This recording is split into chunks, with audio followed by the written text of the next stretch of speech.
Welcome, my friends, to the showdown between the Dark Elves, who shall be led by Malekith the Witch King, and Norsca, who's going to be helmed by Wulfric atop his mighty mammoth. So on that note, guys, let's jump right into this match and have some fun.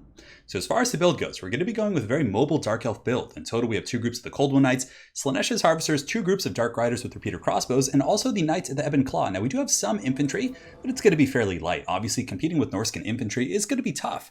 They have pretty cost-effective infantry, even on the lower tier, so I feel like using the Dark Elf mobility and missile pressure is going to be a little bit more efficient. So in total, we have four groups of the Blackheart Corsairs, and I like them against Norsca because they're heavily armored. So Norsca is often going to be using, at least in this matchup, I don't think they're going to bring like armor-piercing troops. I think you're going to be seeing like Marauders and things like that. And Blackheart Corsairs, if there is kind of an infantry they're quite good against, it's lightly armored, low AP infantry. So that's basically Marauders in a nutshell. So we have four of those guys. We do also have the Sisters of Singing Doom in the back, and these guys are just incredibly solid. They have a bonus versus infantry, but more importantly, they have the rampage mechanic. So if they have like a big high-value mammoth or a dragon or anything that you can kind of wrap up and get it to rampage, you're going to be able to butter that bread super easy. So I really like these guys quite a bit, and they cause terror, which can be pertinent against Norsca once their frenzy does wear off. So like I said, two groups of Cold One Knights. Basically, we're going to be harassing and just kind of poking with the Dark Riders, prodding, looking, and trying to force openings. And from there, we're going to be using the Cold One Knights to defend them and just do some charging and get in there and have some fun. So we have two Cold One Knights, anti-large, armor piercing, meant against Famir and Mammoths and those big targets and dragons. And we do also have the Knights of the Ebon Claw. So these are going to be like our reaving, just hunting unit. And these guys have really insane sustained combat stats. 47, 57, and 48 weapon strength. These guys are just straight up beast mode. So we're going to be trying to charge in there and get some value with the Knights of the Ebon Claw. So we do have those. And last but not least, Slaanesha's Harvesters, just an incredibly good unit. You have Mark of Pain. So if you're in a big cataclysmic fight against an enemy unit, you mark them, lower their melee attack to 0 pretty much, and get good value from there. Plus, they're pretty good on their own. They're really good at killing lightly armored units. So that's pretty much it for my army. Definitely some fun stuff. I think it's going to be a solid Dark Elf force. And for our leadership, I forgot to mention we do have Malekith on a Velociraptor. He's just a lot of fun. We have Destroyer, which is a good item. And of course, we have the Soul Stealer, Word of Pain, and what is the other one? Damn it, I can't remember. I usually don't forget the spells, but this one is eluding me right now. It's the one where you basically sack Power of Darkness. That's right. So for the Norscan force here in the front line, it's going to be Marauders as expected. A lot of Dark Elf players simply rely on mobility. They don't really bring elite infantry, so you can get away with bringing chaff here. I like that for my opponent. Good stuff.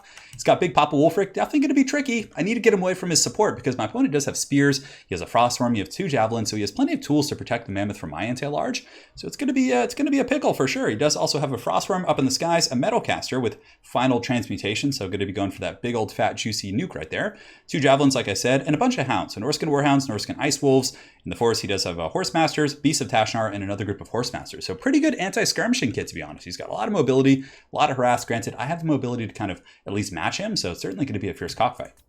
Let's get the show on the road. So firstly, I'm going to be running in with the Dark Riders. I wanted to get some shots on the Mammoth, but my opponent, obviously very savvy here, is going to be pulling back with Wulfric, making sure I cannot do that. And I do waste the first volley here into the Marauders. I mean, it's not a complete waste. It is some damage still, but you got to be, in these very close games, or games that end up being very close, you want to be saving your ammunition, of course. So here we're going to be dropping some shots here and here into the dogs, but he does juke back. A very, very good play right there. Just dodging a lot of the shots, because if he had kept running into that same trajectory, he would have taken a lot more shots to the face. So in the meantime, just going to be falling back here, and I notice there's a bit of an opportunity on the flank. So the Knights of the Ebon Claw are very strong, but the Javelins are going to be turning and kind of poking me here. So I'm trying to get on those chariots, trying to get those freebies. Essentially, I want to force a fight over here. Get like a 2v1, get the chariots, get the Marauders. Knights of the Ebon Claw could easily do that, but he does kind of force me back a little bit with the Marauder Horse Masters here. And I do have better range, I believe. I have 115 against 90, so I can certainly outrange those guys and poke them down relatively efficiently. And now that they're focused on the Dark Riders, I'm going to turn around, take this engagement, and Knights of the Ebon Claw are just going to swiggity-swooty all over these guys. And this is what they're designed to do, just kind of beat down, any target, really. I mean, they're good against large targets as well. They don't have any bonuses, but they have great AP, not that it matters. Oh, look at that Velociraptor. Oh, look at him coming in with the bite. Brutal stuff. So the chariots are going to be charging in as well, just giving some mass to these Marauders, trying to pin me in a little bit and allow his Javelins to kind of saturate into my Knights of the Ebon Claw. But I'm happy with this engagement. I think the Knights will be able to kind of, do well against these two groups, especially if I bring over some support from these Cold One Knights. So I see his big dragon coming over, which is a scary play because he could frostbite me. So I pull back right here. I pull back with the Knights of the Ebon Claw, who are now slowed. You can see they have 43 speed, and the dragon's still pursuing. He does have some supporting elements with the Marauders, but I was like, okay, it's time to get in there and send in my Knights and the Knights of the Ebon Claw. Now in the front, we're going to be taking another fight as well. Cold One Knights charge in against the Beasts of Tashnar as well as Marauders, but I have the support of the Slaanesha's Harvesters and Malekith, so I'm relatively happy to take this engagement. So we have this fight here, which is going to be pretty important. Big Daddy Wulfric is going to be charging towards my infantry, but it looks like he's peeling back, and Malekith is going to be dropping a fat Soul Stealer, and a Gaze of Malice is going to be going down to the back, which should slap the base and do a little bit of damage against those guys. So the Cold Wind Knights here are doing very good work with the Slaanesh Harvesters. Stand your ground is going to get popped. We should be able to kind of win this fight here. Granted, Wulfric is here now, so it's going to be a little bit scary. And in the back, he's chasing very well with his Norscan Ice Wolves, actually able to force me back and get my Dark Riders. Now my Witch Elves and my Corsairs are going to be just pushing onto those guys and should be able to finish them off. Now on this side of the battlefield, the battle is still underway, and we were able to just Shrek that dragon. So Knights of the Ebon Claw plus Cold Wind Knights have pretty good mass, so once we got a surround on the dragon, it wasn't really able to get away. We did a ton of work, and from here, we're just going to be cleaning up the chariots and these marauders and kind of segueing back into the battle. Now we're going to keep, being very conservative with our infantry. I don't want to take the fight versus the Norscan Mammoth and infantry until I absolutely have to. And to the backline, we are able to fend off the Norscan Ice Wolves. They were terrified by the Sisters of Singing Doom. The Song of the Sisters terrifies these Norscan Wolves. Interesting stuff. And, in the meantime, just kind of pulling back. Both of us are kind of resetting. I've done some pretty good damage, but I've also taken a beating myself. Cold Wind Knights have taken some work. My cav units here, the repeater crossbows, have also taken quite a bit. And I get a little bit greedy trying to overextend into Wulfric here, but now we're going to be sending in the Corsairs. So I pull back. Corsairs are going to be going in, and here we go. So Corsairs fighting against Marauders. Should be a good fight for me. The Corsairs have the bonus for infantry, they have the armor, and they're going to be in good shape. I drop another Fat Soul Stealer right there, hitting all these troops as the Corsairs do kind of engage there.